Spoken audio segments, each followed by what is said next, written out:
You are listening to the Tomball Assembly of God podcast, where we experience life and destinies are changed. For more information about who we are, visit our website at tomballag.com.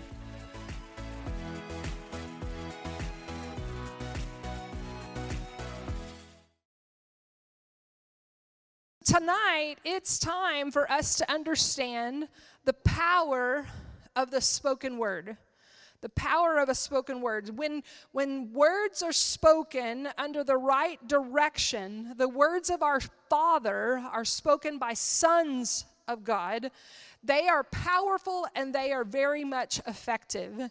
And over the course of this series, we've been talking about the fact that we serve a God who speaks.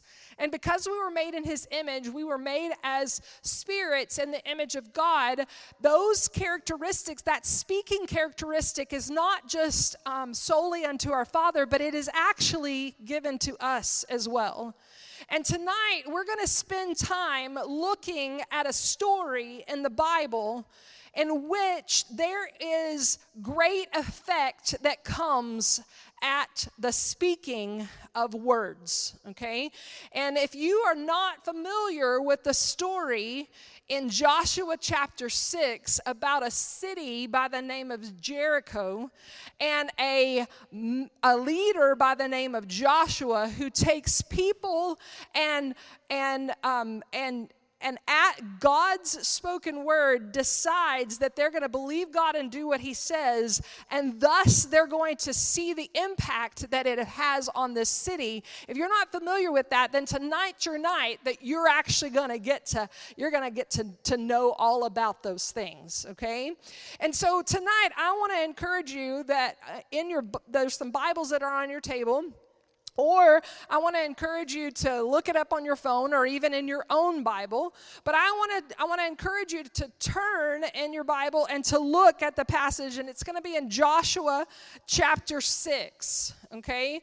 Joshua chapter 6. Now, when we read the story today, when we read the chapter, and it's going to be a little bit of a lengthy chapter, but when we read the chapter, what I want us to really focus on is this question: what do you notice in the story, especially concerning the words that were spoken? Okay?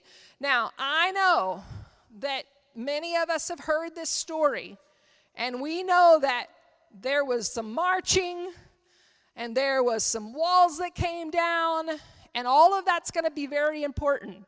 And all of those things are the story wouldn't be the story without those things. But tonight, because we are in this series called Speak, and we are trying to understand the power of the spoken word, when we look at this story, we're going to be looking with specific laser focus, okay? And we're going to look at the words that were spoken. We're going to look at who they were spoken by. We're going to look at the effect that was had when they were spoken, okay? And so on your handout tonight, there are some places that you can write in, some notes that you could want to take.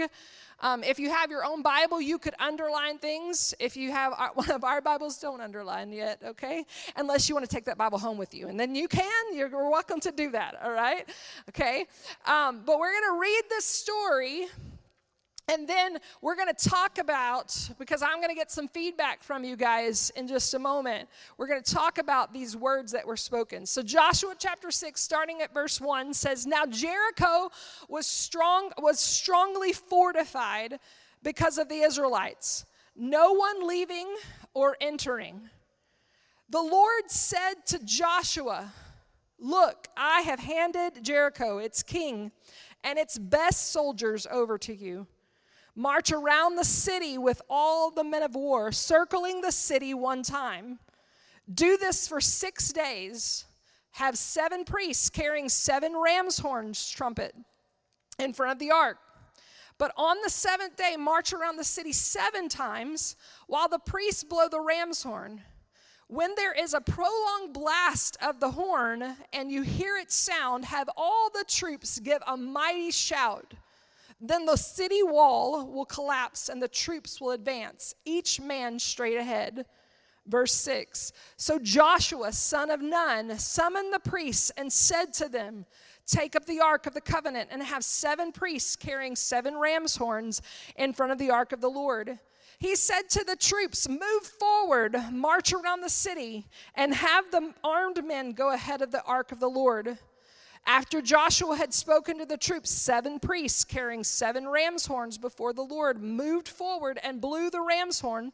The ark of the Lord's covenant followed them. While the ram's horns were blowing, the armed men went in front of the priests who blew the ram's horns, and the rear guard went behind the ark. But Joshua had commanded the troops, do not shout or let your voice be heard. Don't let one word come out of your mouth until the time I say shout. Then you are to shout. So the ark of the Lord was carried around the city, circling it once. They returned to the camp and spent the night there. Continuing on in verse 12, Joshua got up early the next morning. The priests took the ark of the Lord, and the 7 priests carrying 7 ram's horns, I feel like I've said that a lot, marched in front of the ark of the Lord. While the ram's horns were blowing, the armed men went in front of them, and the rear guard went behind the ark of the Lord. On the second day, they marched around the city once and returned to the camp. They did this for 6 days. Early on the 7th day, they started at dawn and marched around the city 7 times in the same way. That was the only day they marched around the city 7 times. After the 7th time, the priests blew the ram's horn, and Joshua said to the troops, shout, for the Lord has given you the city. But the city and everything in it are set apart apart to the Lord for destruction. Only Rahab, the prostitute, and everyone in her house will live because she hid the messengers we sent. But keep yourselves from the things that are set apart, or you will be set apart for destruction. If you take any of those things, you will set apart the camp of Israel for destruction and make trouble for it. For all the silver and gold and the articles of bronze and iron are dedicated to the Lord and must go to the Lord's treasury. Verse 20, so the troops shouted and the ram's horns sounded. When they heard the blast of the ram's horns, the troops gave a shout and the wall collapsed. The troops advanced in the city, each man straight ahead, and they captured the city. They completely destroyed everything in the city with the sword. Every man and woman, both young and old, every ox, sheep, and donkey. And that closes out chapter 6. So here's what I'd like for you to do at your table. I'd like for you to talk at your table about what you notice concerning the words that were spoken. Who spoke them? When were they spoken? What was said? Okay, and you don't have to get to all of them, all right? That was a long chapter. If you get a couple of them, that's totally fine. If somebody at your table gets one thing and points it out and somebody else points out another, yay for that, okay? But I'd like for us to collectively talk about what we see with words that were spoken in this story, okay? Who, what, when, where, how.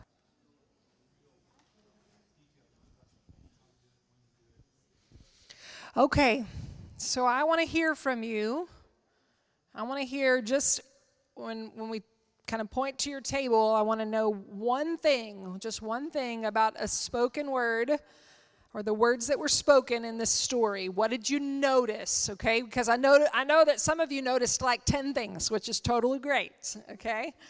We just want to know one thing that you noticed about the spoken words in this story. Okay, so is there a table that wants to start with us? Right here. Right? Yes, Gretchen. They were shouting in faith and receiving the victory before it had already been given. Shouting in faith. So you're talking about at the end of the story, right? Yeah. So they gave the shout. That's speaking. Did you know that? That's speaking. Sometimes there is a bravado that comes, right? That's required. And they shouted before they saw. It's good. It's good. Somebody else, what did you see about speaking? Rebecca, I'm coming to you. That the Lord gave Joshua exact instructions, and then Joshua gave those same exact instructions to the children of Israel for them to obey exactly, no sound, until the time came. and then everything happened exactly as he said it would. So God gave Joshua, he spoke instruction to Joshua. And Joshua then turned and spoke those instructions. He didn't vary. There was no variation. He spoke it. Because eventually there was going to be speaking that happened, but it had to be the exact way that God said at the right time, right? That's powerful. That's powerful. Somebody else, what did you notice about the spoken words in the story? Yes. We agree with the other tables. We said that as well. But we also noticed that nobody questioned. Joshua didn't question, and the people that he turned around and gave the specific instructions to, they didn't question. So speaking, when God gave the word, right, and when God spoke, no question. Rebecca said it. He repeated the instructions exactly like what was said. That's powerful there too. Yeah. Somebody else, spoken words that you recognized. Yes. I think the biggest thing that our table recognized was these were very unconventional instructions, and the fact that, and Chuck brought up the fact that they were kept silent. It was you, right, that said the fact they were kept silent. It was probably, maybe to keep any kind of negativity or questioning at bay, because likely they would have had some curiosity about, we're walking, we're shouting, we're silent. Just very weird. Very weird indeed. But it's what God said. Think about it. Joshua was given these words by God. And Joshua had to go ahead and say them. Like how courageous was that he had to be? I did also note that Joshua was one of the two spies that when they went and scoped out this land previously, he was one of the two that came back with a "we can do this" mindset. So Joshua, in my humble opinion, was already on board with whatever God had in mind. I think so too. Yeah, it's evident right there. So God spoke first, and he said, Jericho is yours. Before anything. And did you know that that's the way God operates? He sees it in its finality. You and I see it in its present. We see it in its past. But God sees it in its future, and he speaks to them. He spoke to them, and he said, this is what I see. Jericho is yours. All of its kings, it's delivered into your hands. And because God said it, then they stood in that place. Joshua stood in the place and received the instruction. He passed on the instruction, and the people followed the instruction. And when it came time for them to shout, they shouted, and guess what? What God had said from the very beginning was what they experienced. Wow. All right. I look at the word given from God to Joshua in regards to his proximity to God. And it's kind of like us when we're close to God and we know we've heard something, then we don't do it out of our strength. We do it through his strength, and we're confident in the words he's given us. But when we think it might have been bad pizza and that's not really God's voice, then our proximity might not be where Joshua was at in the presence of the Holy God.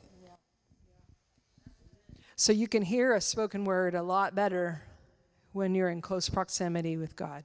And God, as our Father, he is all about relationship, right? And that's primarily... That's his operating system from this place of relationship. And so the spoken word comes in that way. So tonight we're going to talk about these spoken words, and we're going to pick up on your handout with this. And this is what we need to understand, that the action of speaking when directed by God is a winning strategy of warfare. Your voice, when you speak what God speaks, when you do it under God's direction, is a weapon of warfare. And not just any old weapon of warfare. It is a winning weapon of warfare. And God has always intended, he rules by his voice. You guys remember we've talked about that over the past several weeks, that God rules by his voice. He speaks it, and things come into alignment with what he has said. When he speaks things, he creates that reality. He creates his reality by speaking, and therefore, that's the same thing that he calls us to do. He says, you will speak what I speak. And he gives the instructions. Shout, right? Be quiet, but when I say shout, I want you to shout. And what you're going to do is you're going to create the reality that I've already spoken, that Jericho will be delivered into your hands, right? So warfare, and here's the second thing right underneath that, warfare begins as God speaks his reality and he reveals his plan to us. And this comes, John entered in with that comment today and all just right on time, but it's all about relationship. This warfare begins as God speaks his reality and reveals his plan to us in relationship with us.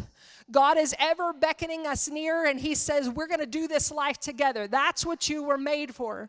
You were made to be in relationship with your heavenly Father, and the two of you, actually the four of you, Father, Son, Holy Spirit, and you, the Son, are coming into that relationship, and you are all intended to do this together in relationship. And as I am in relationship with him, as I am in close proximity to him, he can speak to me and he can tell me what he sees.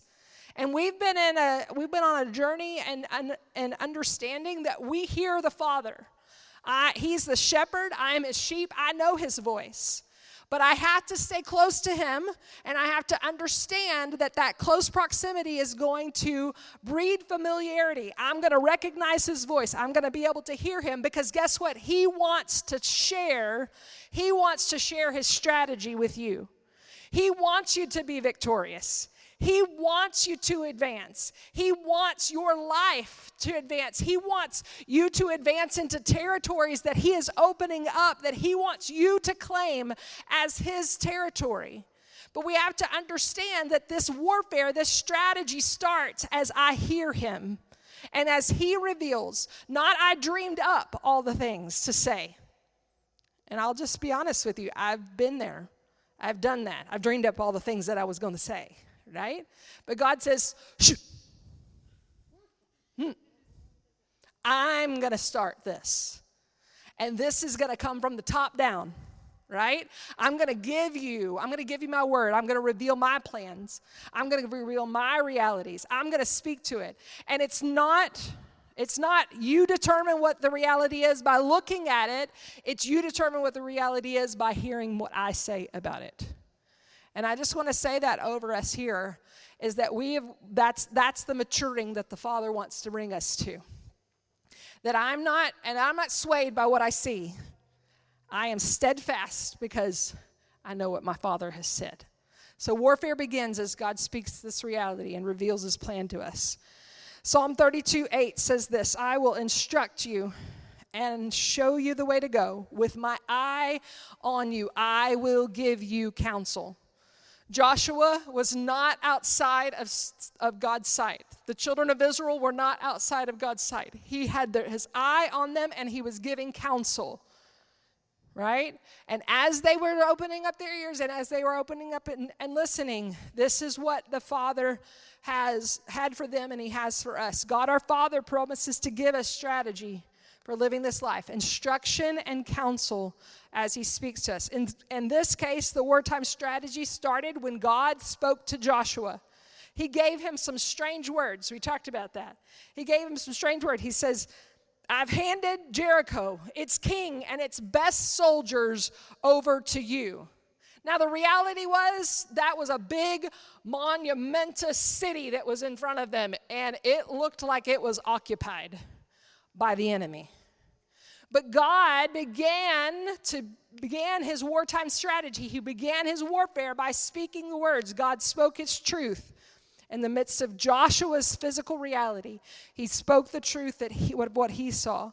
And then he gave some really strange instructions. Have the priests follow these instructions and walk around Jericho once a day for 6 days and 7 times on the 7th day. And I'll just tell you, and then he says, and then shout on the 7th time. I mean, crazy stuff, right? Like, is that the way that you're going to enter war? I mean, any of y'all going into war like that? If you are, I'm staying home. I'm kidding. But that was some strange stuff that the Lord began to speak.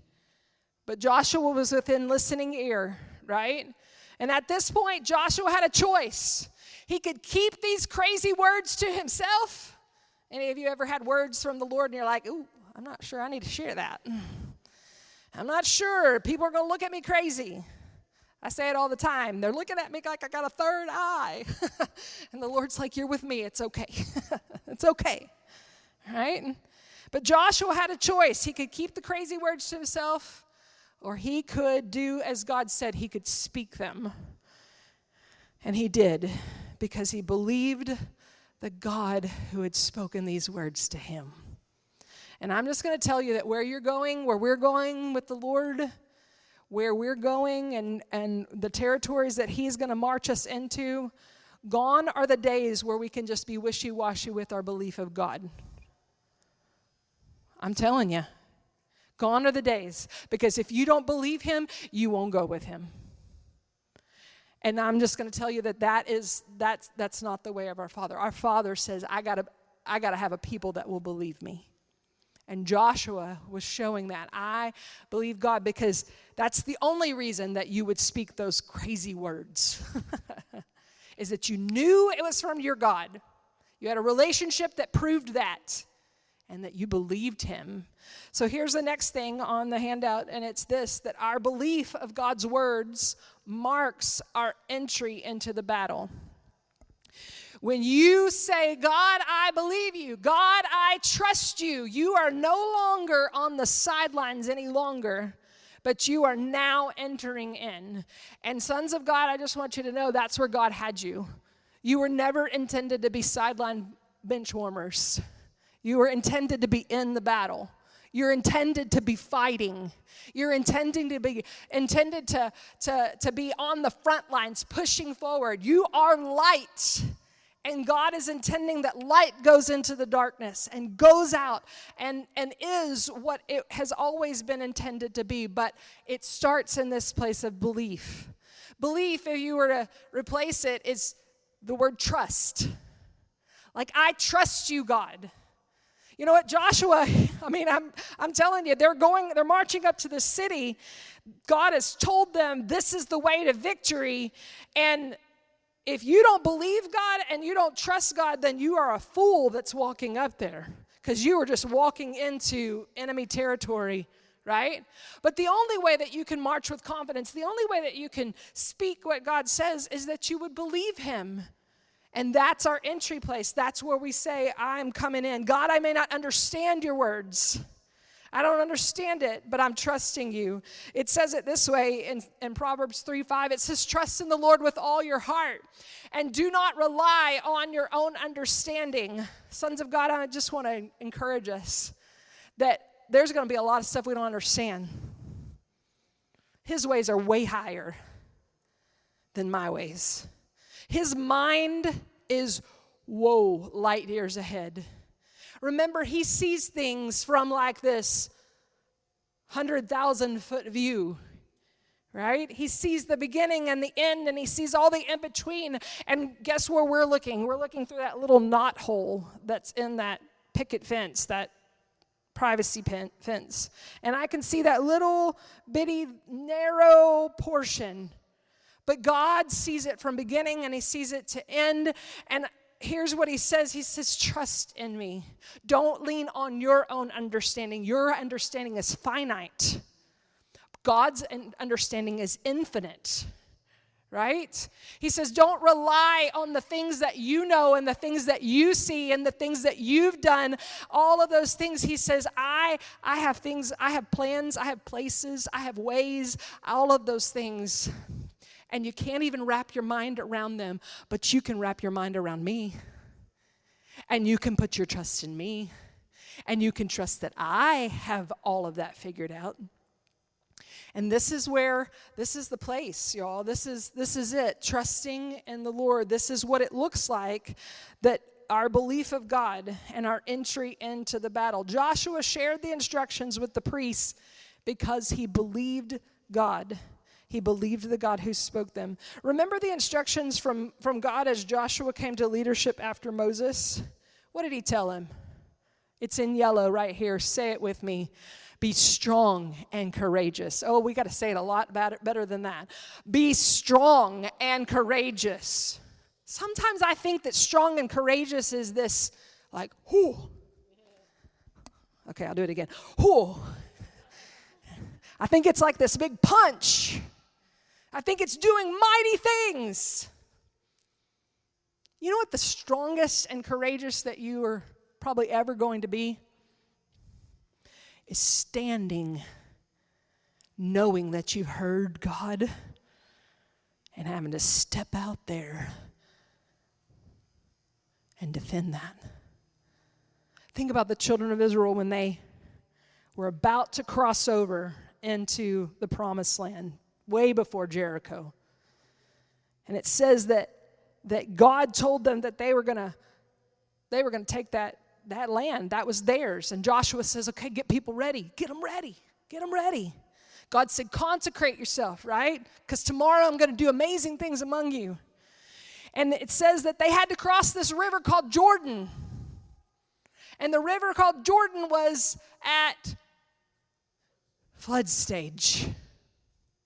And it didn't say, the word doesn't say that the water came down and it subsided and it got to ankle deep and that's when they had to step in. But God had spoken the word to them. God had spoken and he said, you go out in that water. You send those priests out into the water.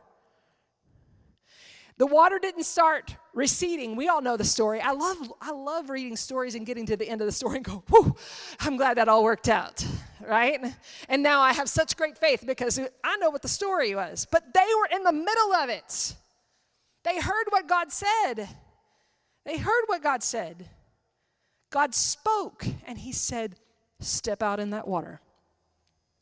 And when they stepped out into the water, that's when it all occurred. I'm just going to tell you right now that God is speaking to some of you and he is saying right now, you're looking at that reality and you're like, no way, no way, no way. But I need you to be strong and courageous. I need you to hear me. I need you to know what I have said and I need you to stand. I need you to take a step. I need you to get out and I need you to live by that word. And when I say we live by that word, what did they do? They echoed it. Joshua echoed the word of God. He didn't say, oh, well, I think this is what God said, and I'm not sure, but hey, no. He said, this is what God said, this is what we're doing. He echoed it. And when I echo it, that's me joining union with my Father and saying, God, I believe you. I believe you.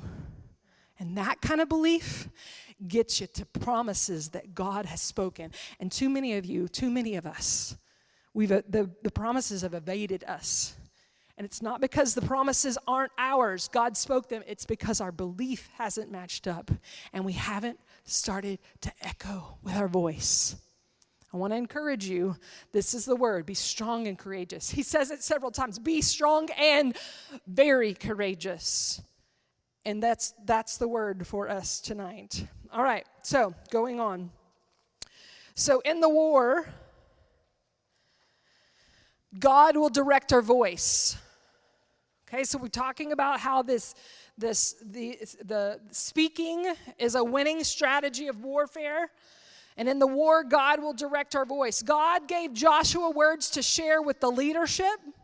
And because Joshua was told to speak, he spoke, right? Because God wanted him to speak, he spoke. And God also moderated the army's voices. And that was mentioned as we were going around the table. And he moderated the army's use of the voices, meaning that he presided over the use of their voices. When God wanted them to speak, he gave instruction and he said, this is when I want you to speak. But when he didn't want them to speak, he told them, silent, you be quiet. The question is why? Why did that matter? Why did it matter? If somebody said earlier that maybe it was because if they were allowed to talk, they'd have been grumbling. I mean, maybe. It's absolutely, possible, right? We know human beings. None of us would be grumbling, but we know people that would. Y'all know people, right? Yeah, that's what I thought. The question is why? Why did God moderate their voices? Why did he tell them, you have to be quiet here? Was it just because he's just a control freak? No. God actually wanted them to know how to use their voice. He wanted them to know the difference in using their voices. He wanted them to know the difference between using their voice for conversation versus using their voice for legislation. Okay? And so those are little boxes that are at the top of that chart there. So God wanted the people to know the difference between using their voices for conversation versus using their voice for legislation. So let's talk about conversation first. So conversation is communicating with other human beings in the earthly realm. Basically, when you have conversation or you use your voice for conversation, you make an impact here in the earth, right? You create sound that's heard by human ears. You impart information that's understood by human minds. But there's a difference between conversation and legislation, okay? So legislation, on the other hand, is different. Legislation is communicating in the spirit realm. It's regulating the spirit realm to conform to the words that we speak. When I am legislating, I am regulating. I am mandating. I am enacting laws. I am telling it how it's going to be. And here's what we need to understand is that for far too long, we as human beings have been, and it's because we're very familiar with it. Many of us were born talking, okay? You didn't have to learn how to talk. You just came out of the womb talking. And you had these conversations, and you have been just talking and talking and talking and talking. And we understand that I connect with human beings, but guess what? I am a spirit being first. And what God sees as for his son is we are not just primarily conversationalists, we are legislators. And I'm not talking about our governmental legislators. I'm talking about the government of our Father, the King. And what God was doing in that moment of telling them to be quiet and you just be still and you don't say a word is he says, I want you to manage your voice. I want you to know how to use your voice. I want you to quiet the conversation. Because I have got legislation that you're about to do. And so, friends, I just want you to understand that God is here with us, and he has given us a voice, and he says you are to rule over this earth. And I know that in Genesis it says that you're to rule over the birds of the air and the animal, all of the things, but you are to rule, period. That means that you enact the laws. You take what your Father says and you tell it. You tell the mountain, you must go. You tell the demon, he must go. I'm just going to tell you right now, we're just going to say it right here. You have the authority because your Father has the authority, and he has bestowed it to you to take your voice and to raise it for more than just noise. It's to impact, and it's to be the ruling authority here on this earth. And that's why we're called to speak. That's why we're called to speak.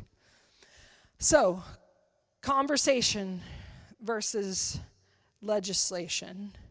In God's battle plan, he designed and desired for Joshua and the children of Israel to limit their voice usage for conversation so that they could use it to legislate, so that they could regulate the spirit realm under his direction. So we're going to talk in just a little bit, because I want you to start thinking about this. And it's at the bottom of your page. We have a few more things to fill in, but it's at the bottom of your pages. The question is, how is God directing you to use your voice? What conversational speaking, right, has been limited or quieted by him? Is he?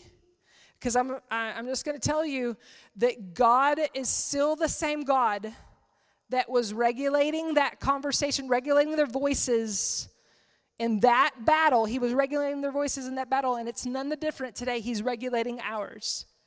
And some of us, and I'll tell you that there have been seasons, there have been times where I am included in this. Some of us spend more time having conversation than we work on legislation. And sometimes God says, quiet. Right? So the question is, what conversational speaking has been limited or quieted by him?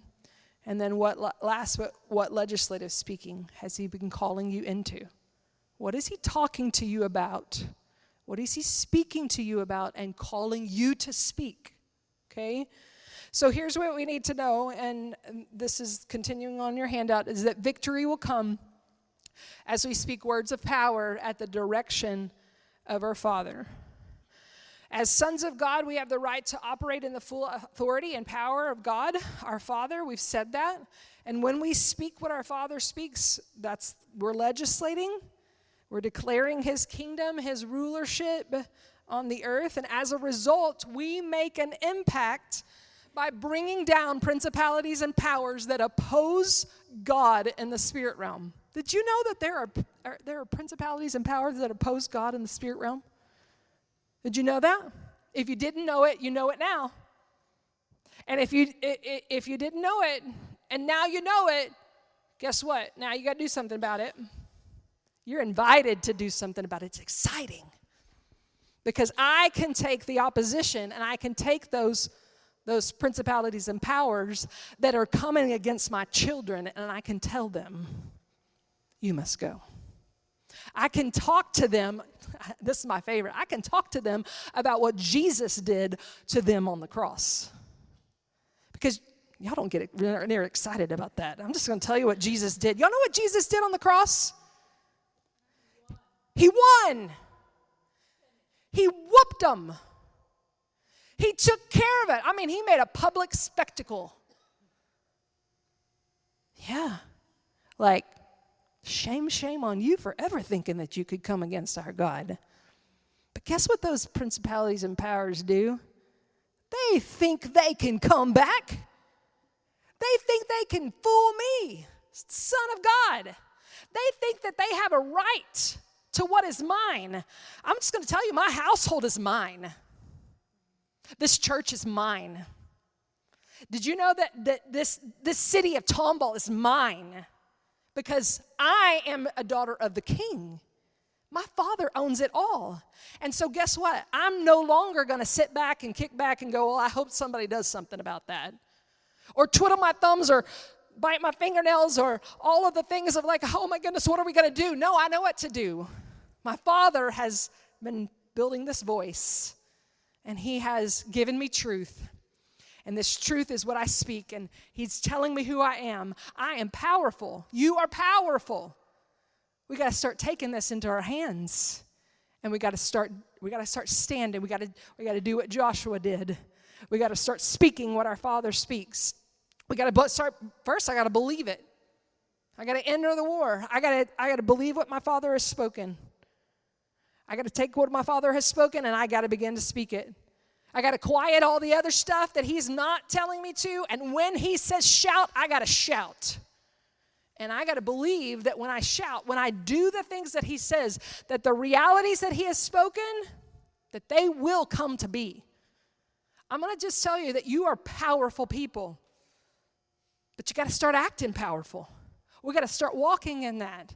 That's what our Father is inviting us to do, because victory will come as we speak these words that our Father has said. Did you know that Luke 1:37 says that no word from God will ever fail? No word. No word from God will ever fail. Not a single one. So do you know what I need to do? I got to start speaking what God speaks. I'll just admit this. I'm pretty competitive, and I like to win. I always have. It gets me in trouble sometimes, but not in this case, because it says that no word from God will ever fail. Then I ain't speaking anything else. I want to win. We win. But you got to get in the game. You got to come alongside. We got to start speaking these things. We got to start telling the devil. We got to start telling him who's the boss. It's not him anymore. These words will never fail. It says this in Mark chapter 11. It says, Jesus replied to them, have faith in God. Tell your neighbor right now, have faith in God. Truly, I tell you, if anyone says to this mountain, be lifted up and thrown into the sea, and does not doubt in his heart, but believes what he says will happen, it will be done for him. Jesus said, or he replied to them, have faith in God. That's primary. Got to have faith in God. This is what it's saying. If anyone says to this mountain, be lifted up and thrown in the sea, and does not doubt, don't waver. Don't wonder if it's going to happen or it's not. And you say it's done, right? It will happen. It's done for him. It continues on. It says, therefore I tell you, everything you pray and ask for, believe that you have received it, and it will be yours. Did you know that praying and asking is speaking? Did you know that? It's speaking. And when I pray, when I speak, when I ask according to God's will, it's going to be done. I don't know about you, but I need that kind of assurance. We need that kind of assurance. I need to know that my God is taking care of me and that he is on my side and he is going to do exactly what I've asked him to do. He says that if I believe and I don't doubt, if I speak to the mountain, if I speak to the illness, if I speak to the situation, if I speak to the enemy, he's taking care of it. Friends, we got to start speaking. We got to start believing. We can't waver and we can't doubt. So back to our questions.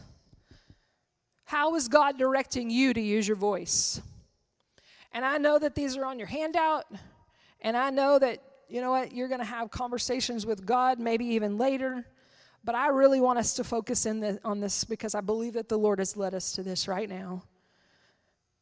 But we're going to ask God, we're going to spend some time asking him, God, how are you directing me to use my voice? What are you calling me to speak to? What have you spoken, and what do I need to receive? What do I need to echo? The next one is, what conversational speaking? Are you wanting to limit? Are you wanting to quiet? One of the things that the Lord told me that I needed to stop with was conversational speaking, was complaining. Talking to other people before I talk to him. Like really. Talking to other people, quiet. You hear what I say. You speak what I speak. You speak when I want you to speak. And then last but not least, what legislative speaking has he called you into? And when I say that, when he's calling you into, it's not a calling. You know what I'm talking about? Like, it wasn't really a beautiful voice. It's not that. It's the calling of the sons of God. But what is he showing you? Because he's showing you. I know he is. If you're opening up your eyes, he has things that he's putting in front of you, and he's saying, you have words. I'm giving you words. I'm giving you words. I want you to start speaking. I want you to start calling those things into order according to what my word says and according to what I have spoken to you. And I'm just going to tell you that as we will do this, sons of God, we are becoming that mighty army. You know, the children of Israel, I read this story about them. You know, you marched around for 40 years in the stinking wilderness. Like, how do you do that, right? Like, I've not been very kind to them through the years, right? But the Lord's like, well, that's you sometimes too, okay? But they did some very dumb things. Most of it had to do with not believing God. But in this moment, Jericho, this moment, they did it right. And sons of God, he's calling us. He's saying, I want you to do it right. You got to get this. Not just because your life depends upon it, but the world is depending on it. What God is up to in the world, he is using us to do. He's saying, limit the conversation, up the legislation. You and I, we're together, we're speaking, we're going boldly, strong, and courageous, and doing the work that God's called us to. You are listening to the Tomball Assembly of God podcast, where we experience life and destinies are changed. For more information about who we are, visit our website at tomballag.com.